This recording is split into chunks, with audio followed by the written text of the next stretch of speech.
कुर्बानी किस तरह करनी चाहिए और गोश्त कहाँ कहाँ तकसीम करना चाहिए? जो भी आपका हिस्सा है, आप साहिब हैसियत हैं, जिस भी हैसियत में आप कर रहे हैं, ठीक है, दिखावा नहीं होना चाहिए। सबसे पहली चीज़, एक हिस्सा आप अपने लिए, एक अपने रिश्तेदारों के लिए और एक गुरबा और मुस्तकीन के लिए, तो बिल्कुल उसी उसमें करें, ना कि वो सारा गोश्त उठा के आप अपने फ्रिज में रख लें। अदाकारी के शोबे से कब से मुंसलिक है? मीडिया में मुझे तकरीबन 7 साल हो चुके हैं। एक्टिंग फील्ड वाले मॉडलिंग फील्ड की तरफ आ रहे हैं, इसमें अर्निंग ऑफ सोर्स ज्यादा होती है क्या? यंगस्टर किस माइंडसेट से आते हैं कि जी वो मॉडलिंग को ही बेसिकली मीडिया समझते हैं, ऐसा नहीं है।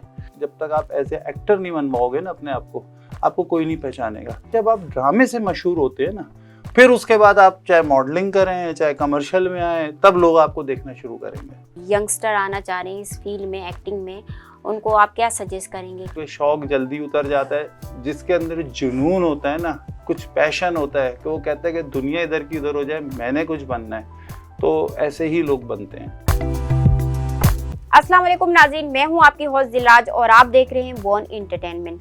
नाज़रीन, ईद उल अज़हा के हवाले से आज हमारा स्पेशल प्रोग्राम है। इस शो में हमारे शोबिस से ताल्लुक़ रखने वाले एक उभरते फनकार मौजूद है, जिन्होंने बहुत कम अरसे में इस फील्ड में अपनी जगह बनाई है और बहुत सारी सीरियल्स में काम कर चुके हैं और मुख्तलिफ किरदार उन्होंने अदा किए हैं। तो आइए उनसे ईद उल अज़हा के हवाले से उनसे पूछते हैं कि ईद कैसे मनाते हैं और उनके ज़ाती एक्सपीरियंस के बारे में उनसे सवाल करते हैं कि वो उन्होंने क्या, उनके लाइफ में क्या उन्होंने स्ट्रगल किए है इस फील्ड में आने के लिए। अस्सलाम वालेकुम अदनान साहब, कैसे हैं आप? ठीक है। वालेकुम अस्सलाम जी, बिल्कुल ठीक ठाक। आप खैरियत से हैं? जी जी अल्हम्दुलिल्लाह। आप सुनाए ईद कुर्बान के हवाले से, बताइएगा कैसे आपकी कुर्बानी होती है और पहले ईद आप कुर्बानी करते हैं, दूसरे दिन आप करेंगे या तीसरे दिन आप करेंगे? ईद कुर्बान वैसे तो डे फर्स्ट ही लोग ज़्यादातर करते हैं, लेकिन हमारे यहाँ एक कभी हो जाता है डे फर्स्ट भी हो जाता है, डे सेकंड डिपेंड करता है कि क्या मतलब एक वो बनता है, कंडीशन बनती है। क्योंकि डे फर्स्ट ज़ाहिर है नमाज होती है सबसे पहले, और उसके बाद फिर मैं अपने पेरेंट्स के मतलब कब्रिस्तान जाता हूँ। मेरे वालिद और मेरी दादी इस दुनिया में नहीं है, तो मेरे लिए वो सबसे पहले वो भी ज़रूरी है, वो जाता हूँ। उसके बाद फिर आके फिर देख लेते हैं कि अगर डे फर्स्ट का सिनेरियो बन जाता है तो वो कर लेते हैं, नहीं तो डे सेकंड कर लेते हैं।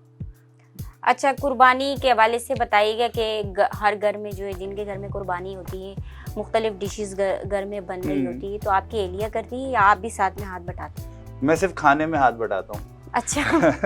जो सीधी बात है। हाँ, बाकी ये है कि मेरी मिसेस माशाल्लाह बहुत अच्छा खाना बनाती हैं, बहुत ज़बरदस्त, और मतलब उनको कहना नहीं पड़ता, यानी आप खाते जाएं और तारीफ़ करते जाएं, तो वो जो भी बना दें। और सबसे पहले घरों में आपको पता है अमूमन कलेजी ही फ्राई होती है, जो बहुत शॉर्ट नोटिस पे बन जाती है। अच्छा। तो बाकी तो वो गोश्त गलाना और ये वो एक लेंथी प्रोसेस है, तो जब तक भूख से बंदा बेहाल हो जाता है तो कलेजी सबसे पहले मिल जाती है, तो बस ठीक है, अच्छा लगता है। और माशाल्लाह वो बहुत एक्सपर्ट हैं खाना बनाने में, तो कभी उनको बताना नहीं पड़ता कि ये ऐसे बनेगा या वैसे बनेगा, तो बस वो चूँकि अपने काम में खुद ही एक्सपर्ट है, तो मैं उनकी क्या हेल्प करूँ। मैं तो बस ये देखता हूँ, घड़ी देखता हूँ कि भाई कितनी देर लगेगी, ये बता दो। अच्छा, ये ऐसे। अच्छा सर, आप अदाकारी के शोबे से कब से मुंसलिक है और आपकी अभी जो करंटली एक सीरियल चल रही है ख्वाजा नवीद की अदालत, उसके सिलसिले में आप क्या कहेंगे? अच्छा, मीडिया में मुझे तकरीबन 7 साल हो चुके हैं, और मैं थोड़ा सा इसको ब्रीफली बताना चाहूँगा, थोड़ा सा, ज़्यादा टाइम नहीं लूँगा, कोशिश करूँगा ताकि सुनने वाले भी समझें इस चीज़ को। मुझे 7 साल हो गए मीडिया में। मेरी ये फील्ड नहीं थी, मेरी एज इस वक्त 50 ईयर्स है, और मैं 43 ईयर की एज में इस फील्ड से वाबस्ता हुआ था। तो जो लोगों के अगर शौक़ की बात होती है ना, जब शौक़ होता है यंग एज में, कि जब आज बंदा कहता है कि यार मैं हीरो बन जाऊँ या हीरोइन बन जाऊँ, ठीक है, इस एज में शौक़ इतना वैल्यू नहीं रखता जितनी और भी चीज़ें होती हैं, कुछ फाइनेंशियल। मेरे साथ बहुत सारे मामलात रहे, फिर कभी किसी सिटिंग में आपको बताऊंगा, तो वो बहुत ही इस तरह के मेरी लाइफ गुजरी है कि जो भी सुनता है वो मतलब शौक हो जाता है कि यार ये बंदा मतलब किस तरह से इस फील्ड में इसने सर्वाइव किया है। अच्छा सर, एक्टिंग और मॉडलिंग के हवाले से बताइएगा, ज़्यादातर एक्टिंग फील्ड वाले मॉडलिंग फील्ड की तरफ आ रहे हैं, इसमें अर्निंग ऑफ सोर्स ज़्यादा होती है क्या? देखें, मॉडलिंग जो है वो भी एक मीडिया का ही एक हिस्सा ही है, और ज़्यादातर मॉडलिंग में यंगस्टर्स आते हैं। अच्छा, यंगस्टर किस माइंडसेट से आते हैं कि जी वो मॉडलिंग को ही बेसिकली मीडिया समझते हैं? ऐसा नहीं है, ठीक है। हमारे यहाँ बेशक थोड़े पैसे मॉडलिंग में ज़्यादा मिल जाते हैं, वो भी डिपेंड करता है कि आप मतलब किस ब्रांड का आप शूट कर रहे हैं, ठीक है। और वो डिफरेंट होता है, कहीं कम होता है, कहीं ज़्यादा होता है। लेकिन अगर सही मानों में अगर आपको अपनी पहचान बनानी है ना, तो वो एक्टिंग, जब तक आप एज ए एक्टर नहीं बन पाओगे ना अपने आप को, आपको कोई नहीं पहचानेगा। देखिए, जब आप ड्रामे से मशहूर होते हैं ना, फिर उसके बाद आप चाहे मॉडलिंग करें, चाहे कमर्शियल में आए, तब लोग आपको देखना शुरू करेंगे। सर, आप यंगस्टर को क्या कहना चाहेंगे, या जो यंगस्टर आना चाह रहे हैं इस फील्ड में, एक्टिंग में, उनको आप क्या सजेस्ट करेंगे कि?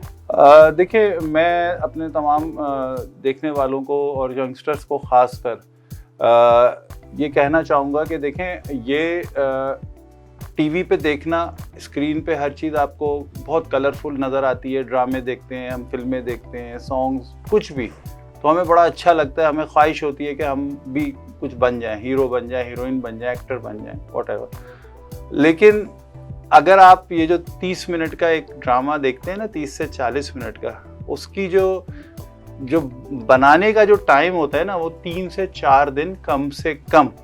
और जितनी मेहनत होती है, इसका नए लोगों को बिल्कुल अंदाज़ा नहीं होता कि कैसी कैसी जगहों पे जाके हमें शूट करनी होती है और क्या कुछ फेस करना होता है। लोग उसको बहुत टीवी पे, चूंकि एक चीज़ एडिट हो के और फास्ट फॉरवर्ड में लोग देख रहे होते हैं, समझते हैं कि सब कुछ ऐसे ही है। ऐसा नहीं होता। सेट के ऊपर जब आते हैं तो फिर पता चलता है कि ये एक मजदूरी वाला ही काम है। तो सब कुछ फेस करना पड़ता है, कील कांटे सब कुछ आपको बर्दाश्त करने पड़ते हैं, सही है ना। तो सिर्फ ये है कि फ़र्स्ट ऑफ ऑल अपनी एजुकेशन पे तवज्जो दें, हाँ, वहाँ से निकल जाएं। और देखें, ये शौक़ अपनी जगह पर होता है, लेकिन मैं कहता हूँ कि शौक़ जल्दी उतर जाता है। जिसके अंदर जुनून होता है ना, कुछ पैशन होता है, कि वो कहता है कि दुनिया इधर की उधर हो जाए, मैंने कुछ बनना है, तो ऐसे ही लोग बनते हैं, ठीक है। लेकिन उसके लिए बहुत कुछ, जिसे कहते हैं ना, कि कुर्बानी देनी पड़ती है।